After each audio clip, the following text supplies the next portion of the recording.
Assalamualaikum warahmatullahi wabarakatuh.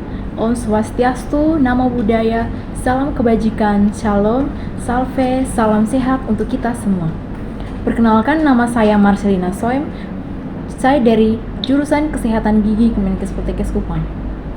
Di sini saya akan bercerita sedikit pengalaman saya selama mengikuti organisasi. Kebetulan saat ini saya mengikuti 2 organisasi. Di antaranya adalah organisasi HMJ.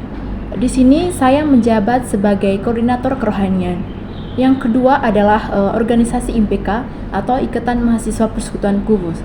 Nah, untuk aturan atau prosedur di organisasi ini sebenarnya sama saja dengan peraturan organisasi-organisasi pada umumnya. Dan untuk tujuan saya sendiri mengikuti organisasi yaitu karena saya ingin mengembangkan potensi serta bakat dalam diri saya, dan juga saya ingin mencari pengalaman serta potensi yang berkaitan dengan keorganisasian untuk menambah wawasan saya, serta saya juga ingin menjalin relasi dengan orang-orang yang mungkin saya temui itu di luar kampus. Karena saya ingin juga menambah relasi bukan hanya di dalam dunia kampus, tapi saya juga ingin menambah relasi pertemanan saya di luar kampus.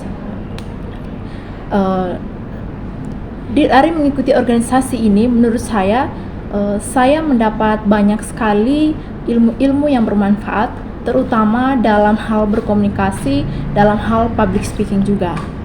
Dan ketika teman-teman tanya, sepenting apa sih ikut berorganisasi?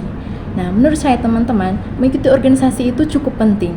Karena di dalam organisasi ini kita diberikan keleluasan untuk kita mengekspresikan diri kita, untuk kita dapat menuangkan ide-ide yang kita miliki, serta kita dapat berlatih bagaimana caranya berkomunikasi dengan baik. Dan juga kita dapat melatih public speaking kita, serta bagaimana kita menjalankan tanggung jawab kita untuk bekerja sama secara tim. Dan itu menurut saya tidak didapat oleh orang-orang yang tidak mengikuti organisasi, kecuali teman-teman mereka mengikuti dunia yang lain selain organisasi. Dan organisasi juga dapat menunjukkan di dunia pekerjaan nanti, karena di dalam organisasi kita belajar bagaimana cara bekerja sama secara tim dan menjalankan tanggung jawab kita. Nah, oleh karena itu, untuk mahasiswa khususnya, cobalah ikut organisasi, karena itu dapat membangun diri kita, dapat menjadi sebuah wadah untuk kita mengeksplor diri kita lagi agar lebih berkembang. Dan untuk prestasi di bagian non-akademik, kebetulan kemarin dari Himpunan Mahasiswa Jurusan mengadakan perlombaan Visoma, dan kebetulan saya telah menjuarai public speaking dalam hal storytelling. Di sini juga saya akan menyampaikan visi dan misi saya. Visi, menjadi duta yang dapat menginspirasi dan sebagai agent of change bagi mahasiswa untuk menciptakan generasi yang unggul, mandiri, dan berkarakter. Misi, menjadi mahasiswa sebagai generasi yang unggul dan integritas dengan mewujudkan 6 pilar transformasi kesehatan. Di sini ketika saya terpilih menjadi duta kampus, di sini saya akan melakukan promosi kampus Kemenkes Poltekkes Kupang dengan menggunakan akun media sosial saya, yaitu Instagram, TikTok, maupun lewat Facebook.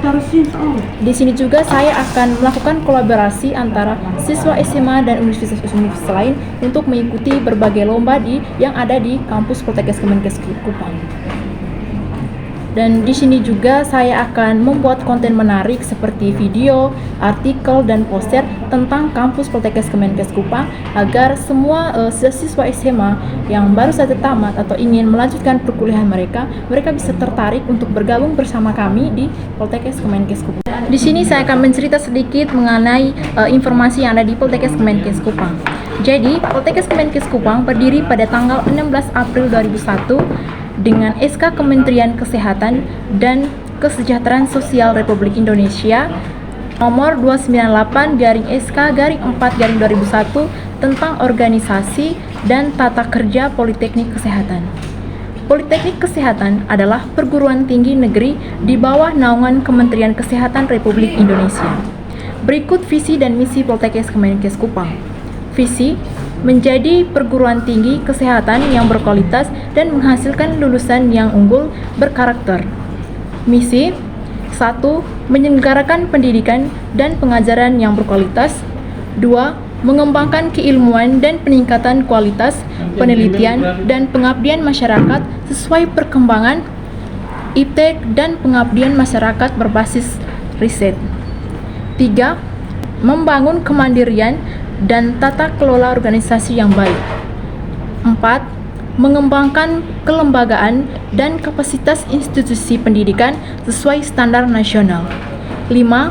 Mengembangkan kemitraan dalam pelaksanaan Tridharma perguruan tinggi. Mungkin itu saja yang dapat saya sampaikan.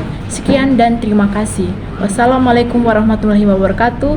Shalom, salve, dan salam sehat untuk kita semua. Shalom. Assalamualaikum warahmatullahi wabarakatuh. Om Swastiastu, Namo Buddhaya, salam kebajikan, salve, salam sehat untuk kita semua. Yang terhormat Direktur Kemenkes Poltekkes Kupang, Bapak Irfan SKM MKes, yang saya hormati Dewan Juri yang arif dan bijaksana, yang saya hormati Panitia Pelaksana Pemilihan Duta Kampus Kemenkes Poltekkes Kupang tahun 2024, singkatnya kita semua yang hadir pada hari ini. Pertama-tama, marilah kita panjatkan puji dan syukur kehadirat Tuhan Yang Maha Esa, karena atas berkat tuntunan dan penyertaannya, kita masih diberi kesehatan hingga saat ini. Hadirin sekalian yang berbahagia, pada kesempatan kali ini, izinkan saya, Marcelina Soem, perwakilan dari Jurusan Kesehatan Gigi, untuk menyampaikan pidato mengenai TBC yang ada di Nusa Tenggara Timur. Seperti yang kita ketahui, TBC adalah penyakit yang masih menjadi masalah serius di Indonesia, termasuk juga di Nusa Tenggara Timur. Tuberkulosis atau TBC bukanlah sekedar nama penyakit dalam statistik. Ini adalah realitas yang hidup di tengah-tengah kita, yang mempengaruhi nyawa dan masa depan banyak individu di Nusa Tenggara Timur.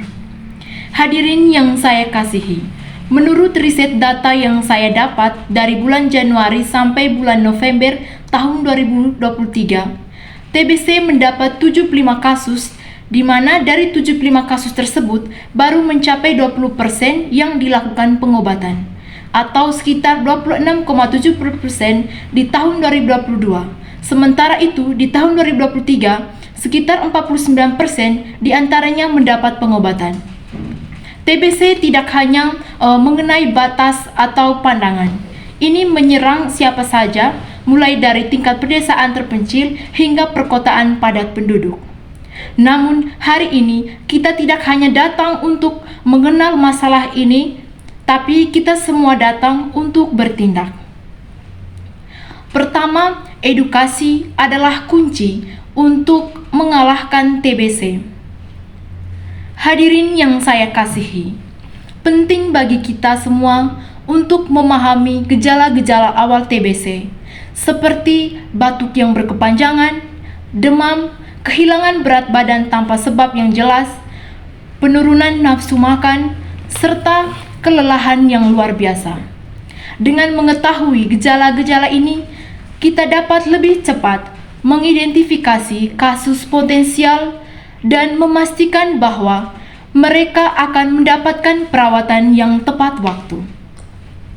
Yang kedua adalah akses terhadap pelayanan kesehatan yang berkualitas.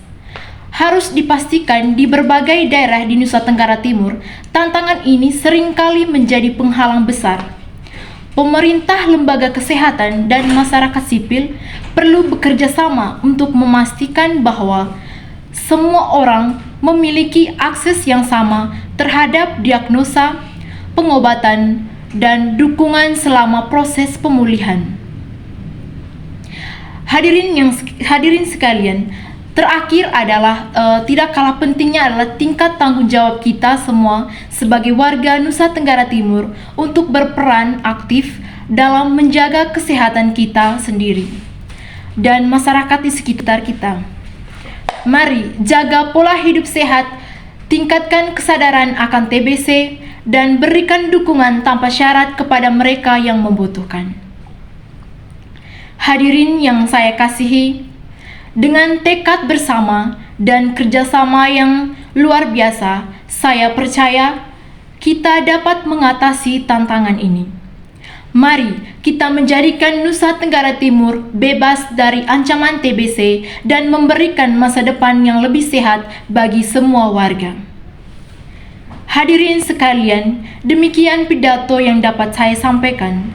Saya harap ini semua dapat memotivasi kita untuk selalu menciptakan lingkungan yang lebih sehat dan bebas dari ancaman TBC di Nusa Tenggara Timur. Apabila ada kata-kata yang kurang berkenan dan ada tutur kata yang salah, mohon dimaafkan. Demikian pidato singkat dari saya.